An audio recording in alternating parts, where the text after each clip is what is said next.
Hi, my name is Ron Layman. I'm from the Faux School in Frederick, Maryland, where I teach decorative painting workshops and complete commission projects for clients all around the world. Before we get started, if you could do me a favor and go down below and hit that subscribe button. When you do that, it will notify you when new videos are coming out, and that way you know in advance. And the more you know, you know.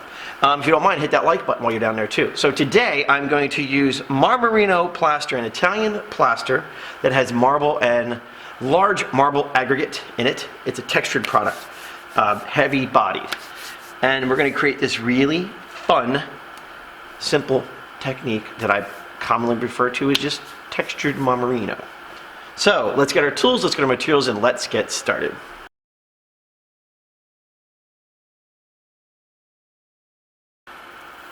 So the first thing I've done to get ready for today's technique is base coated the surface using the micro primer. It is micro primer is an interior-exterior material primer, base coat for line-based products. Cleans up with soap and water, tints with pigment, never paint. Now we're going to be using Marmorino. Marmorino is technically a Venetian plaster. It's just not a polished plaster. Marmorino is a thick plaster, unfiltered, meaning it has a large aggregate in it, so it has body to it. Let's see, Marmorino can go inside or outside. Believe it or not, you can use it on countertops and floors. And yes, I'll be showing that as we keep getting farther down the road with these videos. Tints with lime compatible tint. Never tint it with universals or paint. This product is from Firmolux Plaster. You can call down to them and have them match any paint color. I would say always use a Benjamin Moore. I haven't matched that. So I have this nice warm color here. Okay, so interior, exterior, cleans up with soap and water. Always cover your eyes when you're stirring it. In the bucket, never use a swirl mixer, a paddle mixer. Never use those. Use a cage mixer. It looks like the kind you use in the kitchen to stir up like cake batter. That way the edges don't hit the bucket and bring plastic particles into the plaster. So, tools, very simple. Pavon stainless steel trowel. Alright, so this one, I'm going to have some fun with this. We're actually going to break a few rules. And that's what gives it a really interesting look. So, we're going to take the plaster, put it on a trowel. We're going to put it on pretty thick.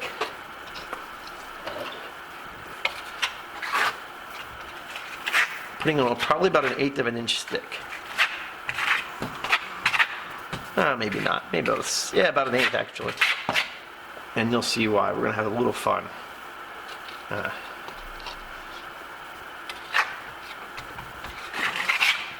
So yes, you're going to use more plaster. It's going to come to life. It's a versatile material. So much you can do with it.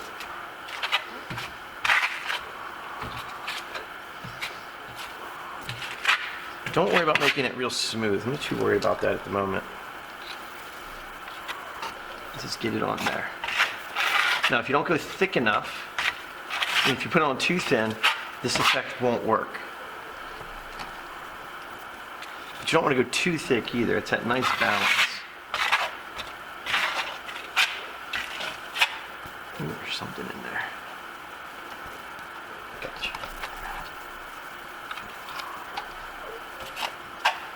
Marmorino is a beautiful plaster, very rustic looking.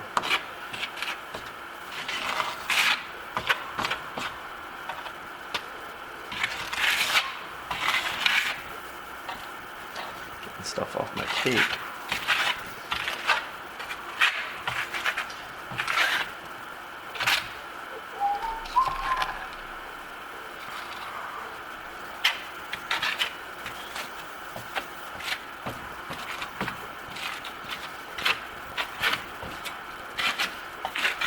There we go. Come on now.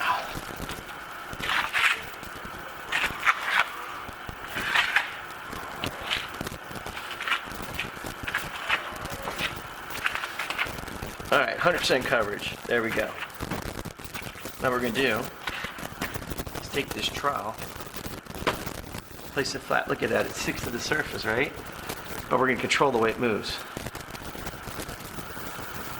We get this real fun, just organic, interesting pattern. Oops, don't want to press on it. If you press on the trowel while you're doing this, Doesn't do anything, it just creates a flat pattern. Or flat, not pattern, it's just flat. There's no life to it. But you don't want to get like real crazy either, with meaning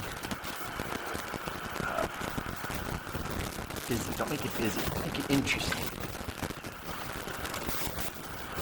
You notice when I'm doing it, you'll see me moving the trowel here. Let's exaggerate this. Coming in, I'm not just pulling across. As I come down, I'm moving the trowel back and forth a little bit and turning. And the reason for that is if we just take our trowel and hold it this way and go, that's no fun. Okay, so now what we're going to do is let this dry 100% and come back and do the next step. Let me see if I can show you what we got here. Now, there's nothing wrong with leaving it like this. It's hard to see you can see there's actually a texture to it. See that? You can totally leave that. There's nothing wrong with that. It's up to you, but we're gonna have some fun with it. See in a little bit. Okay, so we're completely dry, we're ready to move on. Well, let's not say completely dry, but we're dry. You can still see some dampness down here a little bit. So the next step in this process is simply take the exact same material. We're gonna use a lot of it this time.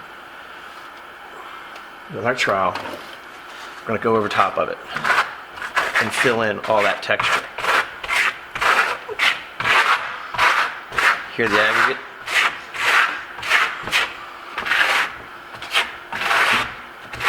You have to pull this tight. You have to pull this tight. If you don't, you won't see anything.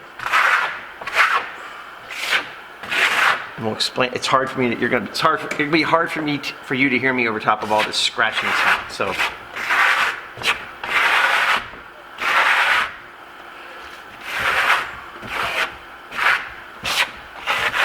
it's almost flat, pushing it in there and up on the edge to get it out. And actually what's happening is I'm starting to burnish this as I go. Yes, you can burnish Marmorino.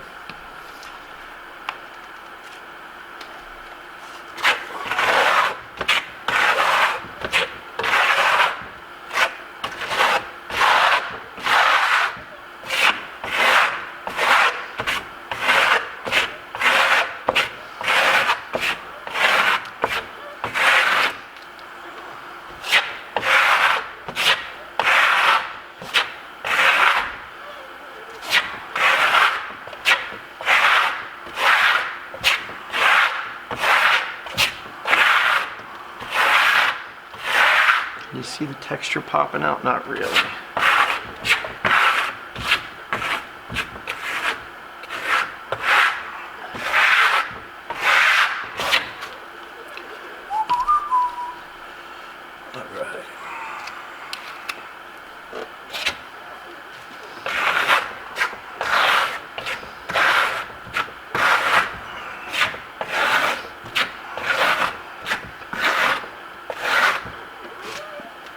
Clean the excess off.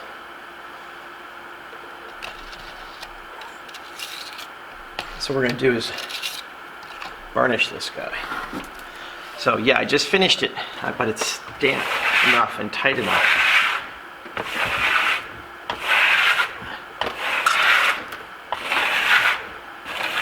So this is what I'm saying. If you don't get enough texture with that first coat, you're going to just cover it. You're not going to see anything. So by burnishing it, at this point, the texture that we create, so we just backfilled all that texture. So now what's happening is we're rehydrating the first coat a little bit. So we're able to burn it, get it damp enough to when we go over and burnish it, the high spots that we created are now becoming very pronounced.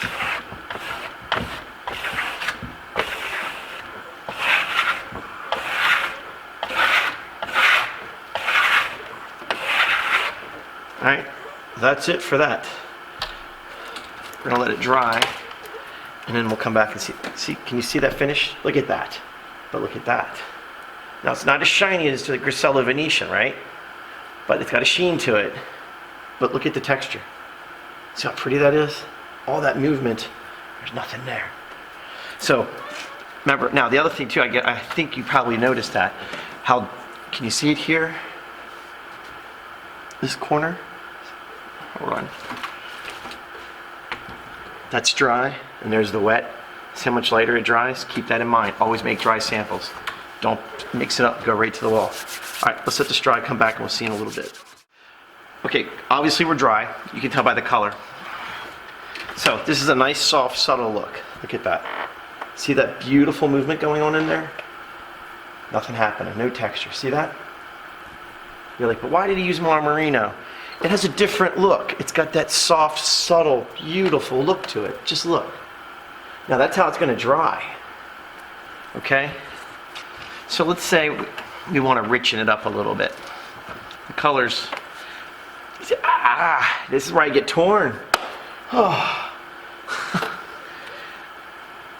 I just love this look. If you could feel this, this feels like a piece of stone. It feels like a piece of polished limestone. Oh, it's so just gorgeous. Okay, what are we going to do? Let's pump it up a little bit. We're going to do that, let's see. Oh, back up. So what happens is very porous. You spill something on this. Soda, grape juice, cooking oils, red wine. It's going to stain it. It's water resistant. You can actually put this in showers, but you have to seal it very well. And we're not going to talk about that right now. That's a whole different animal. But like I said, I put this on floors. It's beautiful. Okay. Sealing it. Just put wax on it. Wax.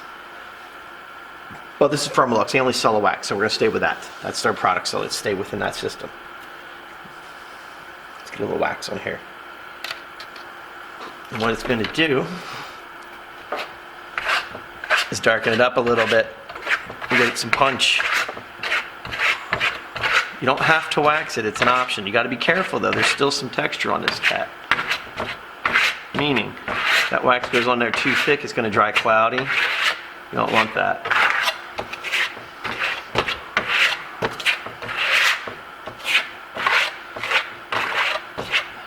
Could tint the wax. You could have used the lime wash.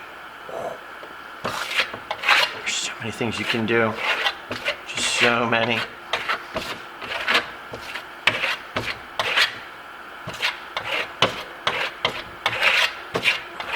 I don't know if you can hear how hard that is. It's hard as a rock. Love it.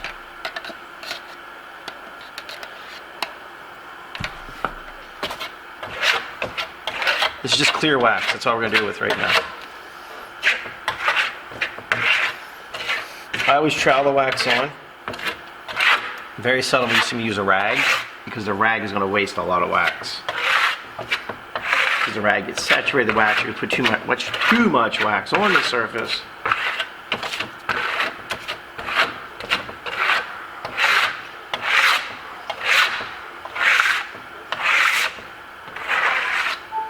We're going to let this dry for a little bit. Excuse me. And come back and give it a beautiful soft luster. See you in a minute. Okay, so here's where we're at. Let's polish this puppy up. See how much it darkened it up? See over here? No wax. Can you see that? Yeah, you can see that. No wax. So what I'm going to do, simply because I'm out of rags at the moment.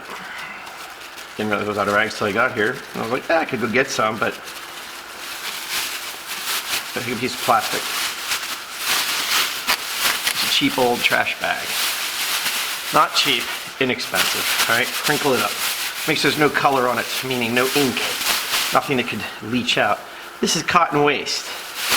It's a leftover byproduct from our clothing. Now I can take the cotton directly to it, but here's what happens. These fibers will get stuck here. Let's see, put that in his bag. Let's see what happens. Does the same thing as a rag. I don't have to worry about fibers getting stuck in it. And oh my God.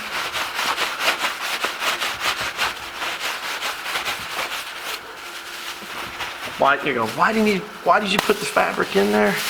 I could also put anything in there, a rag, but something about the plastic running across that surface like that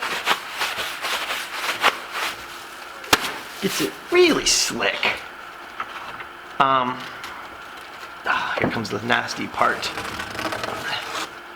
Meaning, see all that coming off of there? Yeah, that's why you cover the floors good. Well, cover them up. Because it's going to make a mess in somebody's house when you pull the tape. It is what it is. It's getting all over me. Wait till you see the luster on this.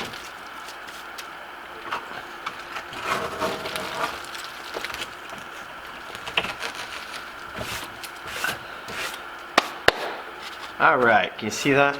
Huh? Kind of. Look at that. Look at the sheen on there. Isn't that pretty? But look how beautiful that is. All right? Just look at that. It has this soft, silky, sexy sheen to it. I mean, it's just gorgeous. And you can see my reflection in it. Not as good as, it's not the Grossello. This is Marmorino. Don't get too confused. Look. Remember, I have to look off the side of the screen. If you're first time joining me here, my monitor's over there, so sorry. I have to look that way to see what you're seeing. Look how pretty that is. Oh, so beautiful. I love Marmorino. I love all the materials I get to work with. It's a cool gig. But that's it, all right? And when you take a workshop from me, this is what's called simply textured Marmorino. All right? Marmorino, what does that mean? Son of marble. But that's it. Before we walk out of here, shut this down, could you do me a favor, go down below and hit that subscribe button? And what that'll do is notify you when I have new videos coming out. And I try to make as many videos a week as possible. When I get projects, I kind of get, unfortunately, I don't have much time to make videos, but I will make up for it when I do miss a week. But yeah, if you go down and hit that subscribe button, it'll notify you when I make a new video. And if you hit the like button, I'd greatly appreciate that as well. So, that's it. My name is Ron Layman. I'm from the Faux School in Frederick, Maryland. I want to thank you for watching, and I'll see you next time.